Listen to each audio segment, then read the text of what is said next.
जर्द पत्ते सा ये दिल। देखिए अंकल, मेरी एक फ्रेंड बता रही थी कि वो अपने मालिक मकान को हर महीने किराया देती हैं, वो भी 6 महीने का और साल का किराया देती थी, मगर बाद में हर महीने का एडवांस किराया देना शुरू हो गई। मेरे लिए ये मुमकिन नहीं है। मैं इसीलिए नईम साहब ये जो डीलर हैं इनको साथ लेकर आया था। अब अगर आप एग्रीमेंट को देखें तो उसके मुताबिक 6 महीने का एडवांस बमै 20% इजाफे के आपको अदा करना होगा। वो तो ठीक है अंकल, लेकिन आप तो जानते हैं कि मेरे हस्बैंड की डेथ हो गई है। मेरे हालात बहुत ख़राब हो गए हैं, लेकिन मैंने आपको बताया ना कि मुझे एक जॉब मिलने की उम्मीद है। जैसी जॉब मिल जाएगी मैं आपको हर महीने एडवांस किराया दे दिया करूँगी। फ़िलहाल ये 1 महीने का एडवांस है। देखो बेटा, आपके हस्बैंड की डेथ हो गई है, मुझे आपसे हमदर्दी है, लेकिन इसमें मेरा तो कोई कसूर नहीं है ना। मेरी माशाल्लाह 4-5 करोड़ रुपए की जायदाद है। अगर बेटा मुझे मिलता क्या है? कुछ भी नहीं। क्यों नहीं sir? You are right sir. आप ये पैसे रखो, मेरे ये किसी काम के नहीं हैं बेटा। आज 29 तारीख हो गई है और 31 का महीना है। एग्रीमेंट के मुताबिक 6 महीने का किराया एडवांस बमै 20% इजाफे के अगर आप अदा कर सकती हैं तो वेल एंड गुड, वरना 2 दिन के अंदर अंदर मकान खाली करना होगा। ये क्या कह रहे हैं अंकल? ये कैसे हो सकता है? मैं 2 दिन के अंदर भला कैसे मकान खाली कर सकती हूँ? कुछ तो ख्याल करें। इतना सामान और बच्चों को लेकर मैं कहाँ जाऊंगी 2 दिन के अंदर? बुरा मत मानिएगा बहन जी, देखिए ये आपका ज़ाती मसला है। हम लोग तो आपको सिर्फ ये बताने के लिए आए थे कि अगर आप परसों तक हमें 6 माह का एडवांस दे सकती हैं तो ठीक है, वरना सॉरी, आपको ये मकान खाली करना पड़ेगा।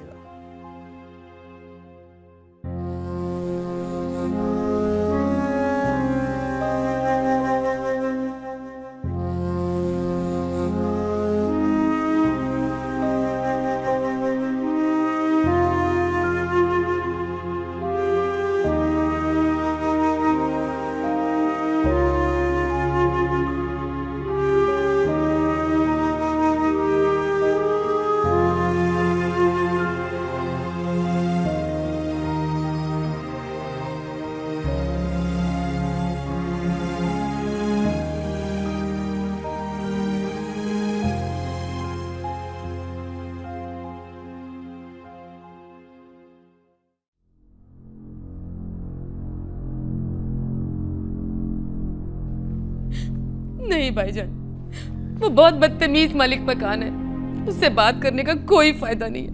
वो किसी सूरत नहीं मानेगा।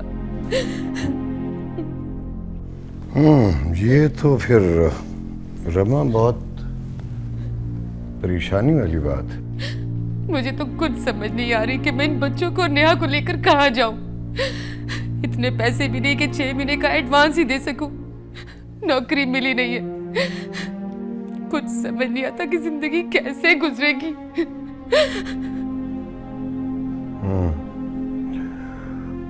किराया कितना बताया था तुमने?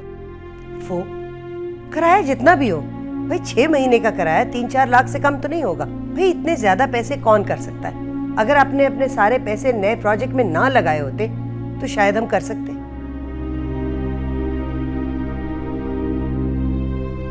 और ऊपर से ये कि रमा के पास तो पैसे भी नहीं है। मेरे ख्याल में रमा, तुम्हारी सारी ज्वेलरी बिक चुकी होगी। जी भाभी, सब कुछ खत्म हो गया, कुछ नहीं बचा, सब कुछ खत्म हो चुका। वैसे रमा, ये मौका तो नहीं है, लेकिन ये जरूर कहूंगी कि मुइन के जाने के बाद तुम्हें चाहिए था किसी छोटे से 3-4 मरले के घर में शिफ्ट हो जाती। भाई इतने बड़े घर में रहने की क्या जरूरत थी? हमने तो तुम्हें हमेशा ये समझाया कि इंसान को चादर देख के पाँव फैलाना चाहिए।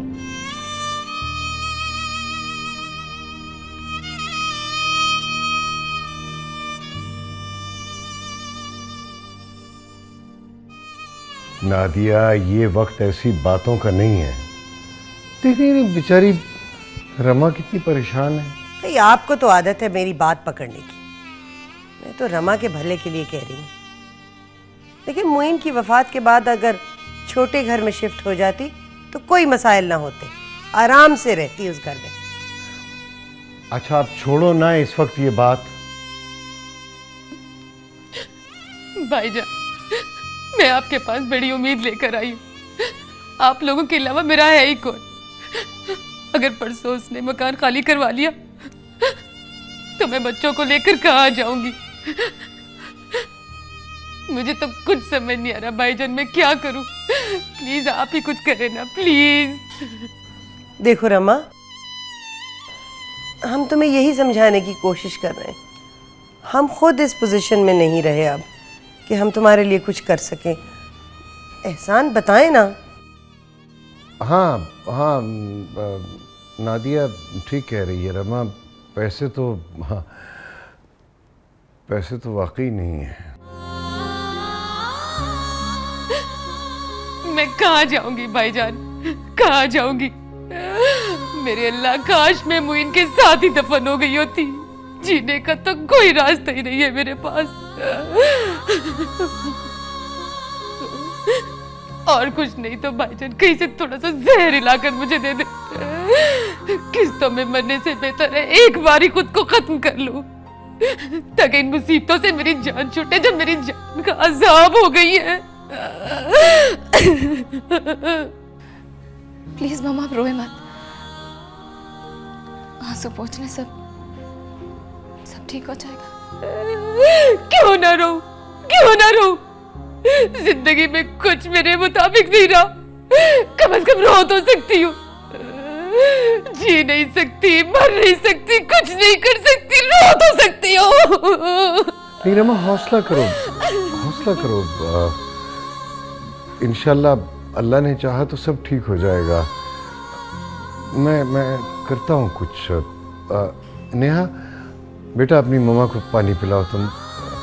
नादिया जरा मेरी बात सुनो।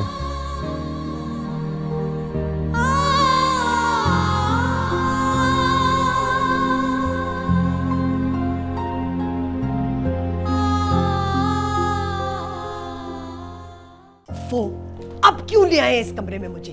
क्या मुसीबत है? अब क्या मसला है?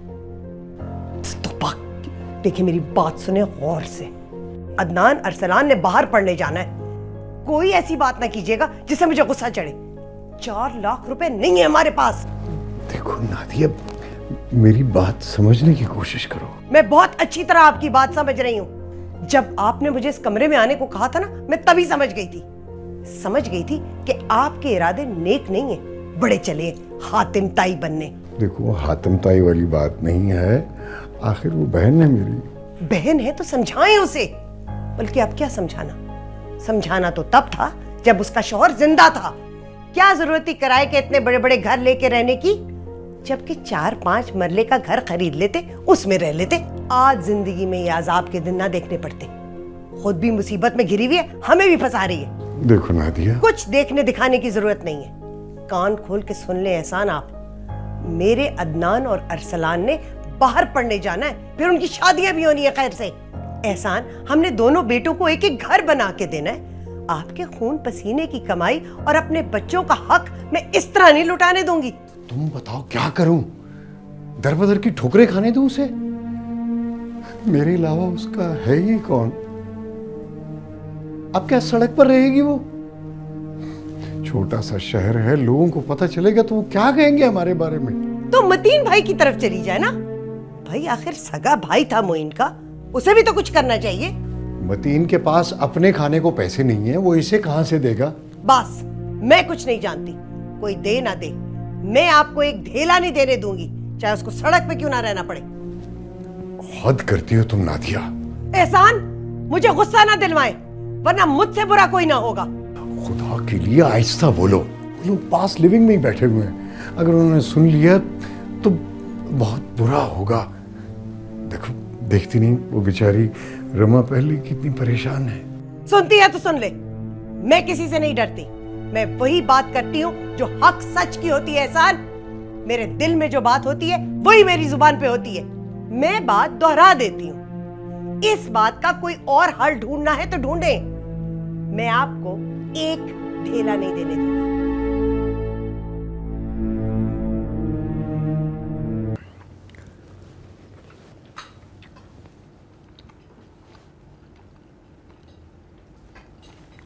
क्या बात है रमा, तुम खा नहीं रही? कुछ लो ना। बस दिल नहीं चाह रहा भाईजान। तुम बता रही थी कि तुमने दोपहर को भी कुछ नहीं खाया। देखो, इस तरह कुछ खाओगी पियोगी नहीं तो बीमार हो जाओगी। मैंने कहा ना भाईजान, मेरा दिल नहीं चाह रहा। मेरे को दिल नहीं भी चाह रहा, कुछ खाने की कोशिश करो वरना तुम्हारी तबीयत खराब हो जाएगी। जबरदस्ती कैसे खाऊं? हलक से नीचे कुछ उतरता ही नहीं है भाईजान।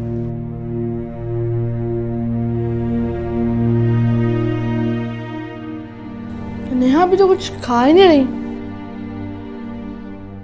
नेहा पी, आप तो कुछ खा नहीं रही, सिर्फ चम्मच चलाई जा रही हैं। फिर बताए ना भाईजान, क्या किया जाए? मेरे पास तो बेचने के लिए भी कुछ नहीं बचा। आपके पास भी पैसे नहीं है।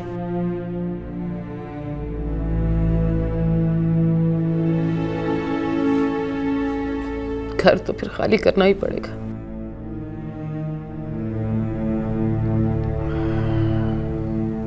ये तो वाकई बहुत बड़ी प्रॉब्लम है, लेकिन क्या किया जाए कुछ समझ में नहीं आ रहा।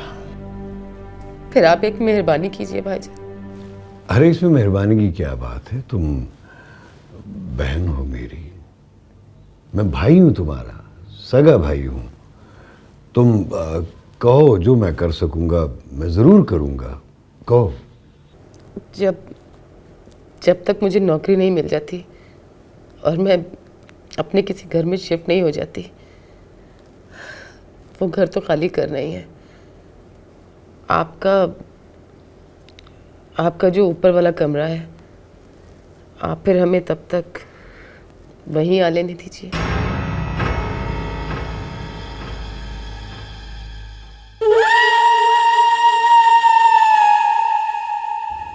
आप खुद बताएं, कोई रास्ता ही नहीं है तो घर खाली हो जाएगा तो बच्चों को लेकर कहाँ जाऊंगी? सड़क पर तो रहने से रही। हाँ, ये भी सही है, घर खाली करके तुम कहाँ जाओगी? तुम ऐसा करो कि अपना सामान वगैरह लेकर यहीं पे आ जाओ। ये तुम्हारा अपना घर है, जब तक जी चाहे रहो। एहसान, मेरी बात सुनिए। ठीक है, मैं खाना खा के आता हूँ। नहीं, खाना बाद में खा लीजिएगा, अभी मेरी बात सुनिए। आइए। अब रमा, मैं अभी आया।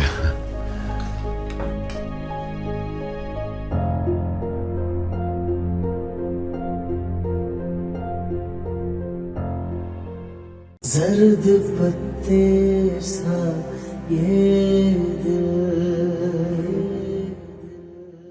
जगह है क्या कि आप अपनी बहन और उसके 3 बच्चों को यहाँ दावत देने रहने की? तो तुम ही बताओ नादिया, क्या किया जाए? सारे जान का ठेका मैंने नहीं लिया हुआ। हमारा इस घर में एक जवान बेटा है। नेहा इस घर में रहेगी, मैं और आप तो घर में होते नहीं है। ऊंच नीच हो गई तो लेने के देने पड़ जाएंगे।